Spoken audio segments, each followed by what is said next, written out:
It is November 4th, 1960. The air smells like wet asphalt, burnt rubber and stale tobacco. A man steps out of a steel mill in Detroit. His hands are covered in black grease, his back aches, but in his shirt pocket sits a paper envelope that feels heavier than a gold bar. It contains $98. To you watching this right now, that is a tank of gas and a cheap dinner. To him, it is a kingdom. He walks into a dealership on his way home. He doesn't need a credit check. He doesn't need a co-signer. He points at a brand new Chevy Impala, gleaming under the showroom lights with chrome that shines like a mirror, and he puts a down payment on the counter that came from just 2 weeks of sweating on the assembly line. He drives that machine home to a 3-bedroom house that costs less than what you pay for a used Toyota Camry today. This image feels like a hallucination. It feels like a lie we tell ourselves to sleep better at night. But the terrifying truth is that this was the baseline, it was the standard. And looking at those old photos now feels like looking at evidence from a crime scene. A robbery so massive, so slow and so calculated that most of us didn't even notice until we looked at our bank accounts and realized we were drowning. If you are tired of wondering where that life went, go ahead and hit the like button right now, because we are about to tear down the curtain on the greatest economic murder mystery in history. The man opens his front door. The house is warm. The fridge is full of red meat, real butter and fresh milk. His wife is home, not exhausted from a second job, but cooking dinner. There is no pile of overdue credit card bills on the counter. There is no student loan debt looming over their heads like a guillotine. There is just silence, the silence of financial safety, a silence that has been stolen from you. You look at his life and you feel a mix of jealousy and rage. You should, because the math behind his life is not just different, it is an entirely different universe. In 1960, the median home price was $11,900. The median family income was $5,600. Do the math. He could pay off his entire house in 2 years of salary. Today, you would need 10, maybe 15 years of every single penny you earn without eating, without driving, just to touch the principal. We are not just talking about inflation. We are talking about the systematic dismantling of the American soul. He sits down in his armchair and lights a cigarette. He doesn't know that the ground beneath his feet is about to shift. He doesn't know that the single income miracle is already dying. He thinks this is how it will always be. He is wrong. And to understand how we lost it, we have to look at the blood on the ledger. We have to look at the exact moment the clock struck midnight on the American dream. Fast forward 5 years. It is 1965. The colors of the decade are getting brighter, but the edges of the picture are starting to curl. Our worker walks into the same grocery store, but the air feels different. He pushes his cart down the aisle and stops at the meat counter. The steak he bought every Friday without thinking is now 10 cents more. It doesn't sound like much. It sounds like a rounding error. But he feels a tiny knot form in his stomach. He swaps the ribeye for ground beef. He tells himself he just prefers burgers this week. He is lying. This is the first crack in the dam. The water is seeping in, drop by drop. You know this feeling. You have stood in that same aisle, staring at a box of cereal that costs $8, wondering when cereal became a luxury item. If you have ever put an item back on the shelf because the price tag made you physically sick, tell me in the comments what item it was. I read every single one because it proves we are all living the same nightmare. Back in 1965, a new predator entered the ecosystem. It didn't look like a monster. It looked like a rectangular piece of plastic. The credit card. Suddenly, banks were whispering in ears, telling families they didn't need to wait for payday. They could have it all now. It was sold as freedom. It was actually a leash. Our worker receives an offer in the mail, a shiny card that promises the world. He puts it in his wallet right next to the cash. He doesn't realize that he just invited a parasite into his pocket, a parasite that feeds on the future to pay for the present. The dynamic in his factory is shifting too. The noise of the machines is the same, the heat is the same, but the suits in the office upstairs are looking at charts, not people. Efficiency becomes the new god. They start talking about cost cutting. They start squeezing the lemon just a little harder. Our worker comes home tired. He sits at the kitchen table with a pencil and a notepad. He does the math. The mortgage is fine. The car is fine. but the margins are shrinking. The savings jar on top of the fridge is getting lighter. He used to put $20 in there every week. Now it is 10. Next month it will be 5. He looks at his wife, and for the first time, he sees a flicker of worry in her eyes. She mentions that the neighbor's wife took a part-time job answering phones. Just for some extra spending money, she says. But he knows. He knows it's not for spending money.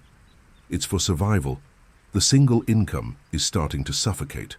The walls of the middle class are closing in, slowly, silently, like a room filling with gas. You can't smell it yet, but if you strike a match, the whole thing blows. And in Washington, the politicians are printing money to pay for a war in the jungle and a great society at home. They are diluting the soup, adding more water to the pot, hoping no one notices the flavor is gone. Our worker sleeps a little less soundly. He checks the locks on the doors twice. He feels like something is being taken from him, but when he looks around, everything is still there. That is the genius of the crime. They don't take your stuff. They take the value of the money you used to buy it. And the biggest theft of all is just around the corner. It is Sunday evening, August 15th, 1971. The living room is bathed in the blue glow of a television set. The family is gathered for their favorite show, but the screen flickers and cuts to the face of President Richard Nixon. He looks serious. He looks authoritative. He looks like a man about to commit a robbery in front of 300 million people. He announces that the United States is temporarily suspending the convertibility of the dollar into gold. That word, temporarily, was the most expensive lie ever told.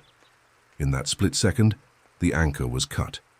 The dollar ceased to be a certificate for a piece of gold in a vault and became a piece of paper backed by nothing but promises. Our worker watches the broadcast. He doesn't understand the complex economics. He doesn't know what fiat currency means. But he feels a cold shiver run down his spine. He feels the ground beneath his house turn into quicksand. The rules of the game have just been rewritten, and nobody gave him the new rulebook. The next morning he goes to work, but the world has changed. The prices at the gas station are ticking up, not by cents, but by nickels and dimes. The raise he begged for last month has already evaporated before it even hit his bank account.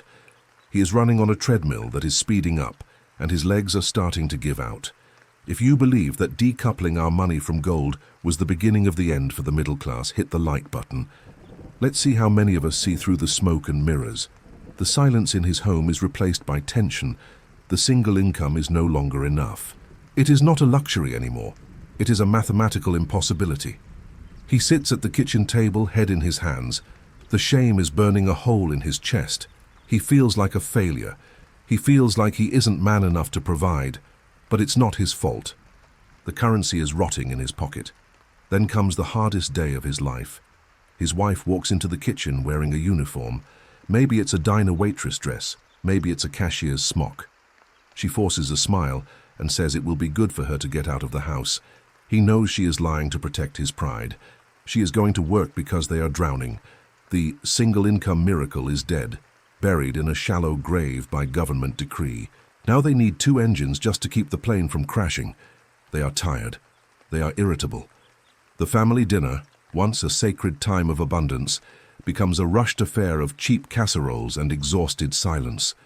The house they live in, the one he bought with grease and sweat, is now an asset bubble he can barely maintain. He looks at his children and wonders how they will survive. He realizes that he is the last of his kind, a dinosaur watching the meteor hit the earth. The era of abundance is over. The era of scarcity has begun. And as the 70s drag on, things don't get better. They get harder, colder, and more desperate. He realizes that the system isn't broken. It was built this way to extract his life force, hour by hour, dollar by dollar. We fast forward to the present day. The smoke from the steel mills is gone, replaced by the silent hum of server farms. The 1960s worker is long gone, but his grandson stands in the middle of a Best Buy. He is surrounded by walls of 4K televisions that are thinner than a credit card. He has a supercomputer in his pocket that can access all human knowledge.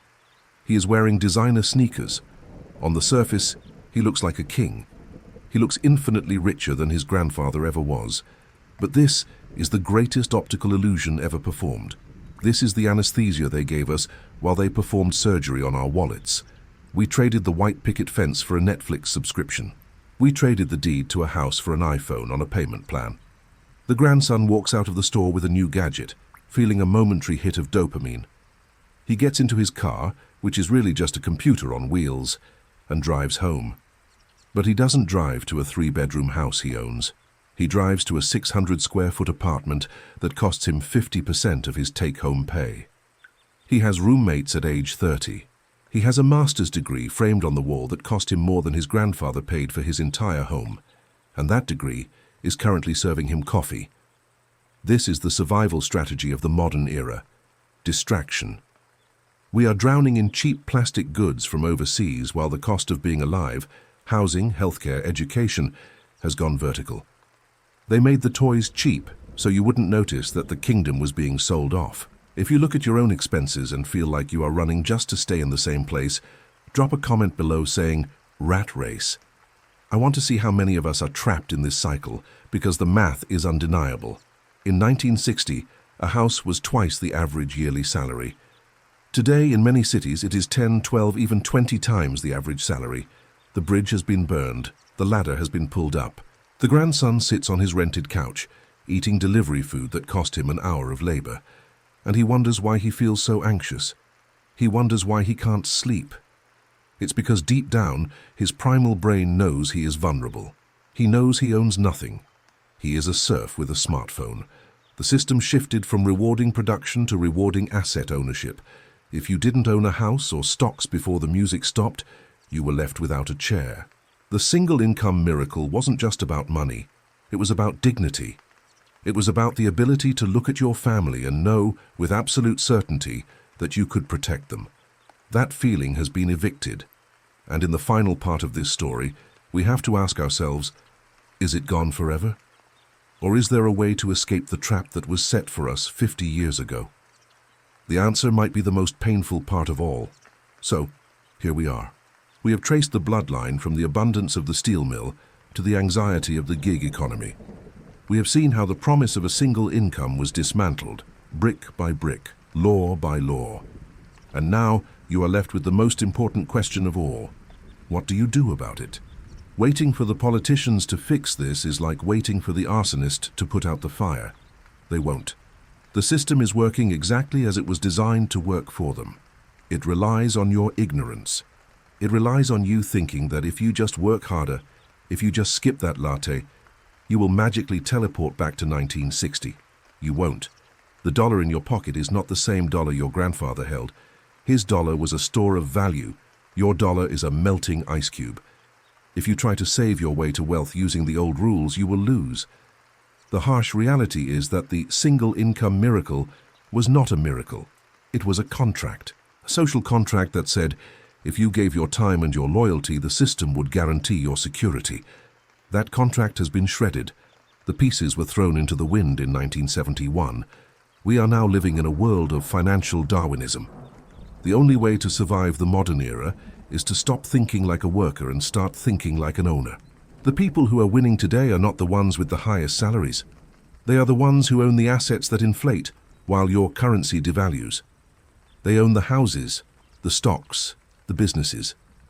They realized that the game had changed, and they stopped playing by the rules of the dead. This story wasn't meant to make you depressed.